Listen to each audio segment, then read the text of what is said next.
एक लड़की की शादी हो रही थी। वो दुल्हन बनकर सजी हुई थी। अचानक उसकी माँ उसके पास आई और अपनी बेटी को समझाने लगी। यकीन कीजिए, अगर ये नसीहत हम अपनी बहनों या बेटियों को करें तो बाखुदा उनका घर हमेशा आबाद रहेगा और उन्हें जिंदगी में कभी परेशानी का सामना नहीं करना पड़ेगा।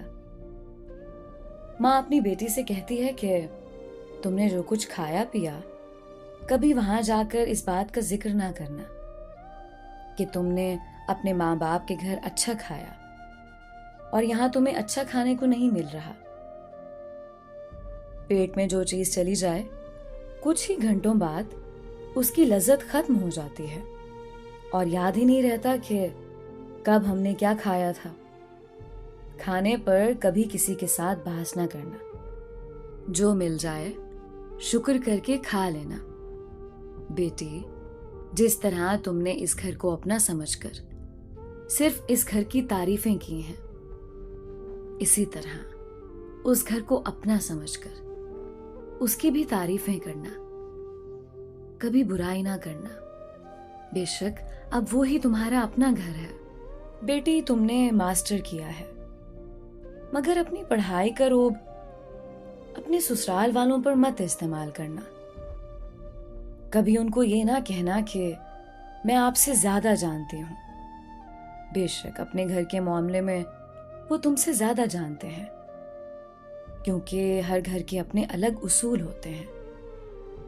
बेटी, शौहर को कभी पीठ देकर ना सोना, क्योंकि अल्लाह पाक औरत की इस हरकत से नाराज होते हैं।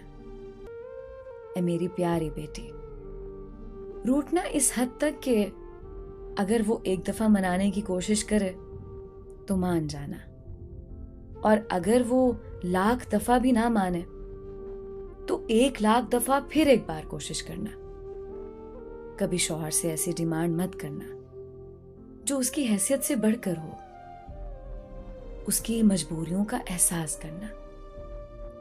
जब तक ससुराल वालों के उसूलों को समझ ना जाओ, तब तक अगर किसी चीज को इस्तेमाल करना हो तो उनसे पूछ कर इस्तेमाल करना। उस घर के सभी अफराद का ख्याल ऐसे रखना जैसे इस घर के अफराद का रखते थे। मेरी ये नसीहतें अपने दुपट्टे से बांध लेना।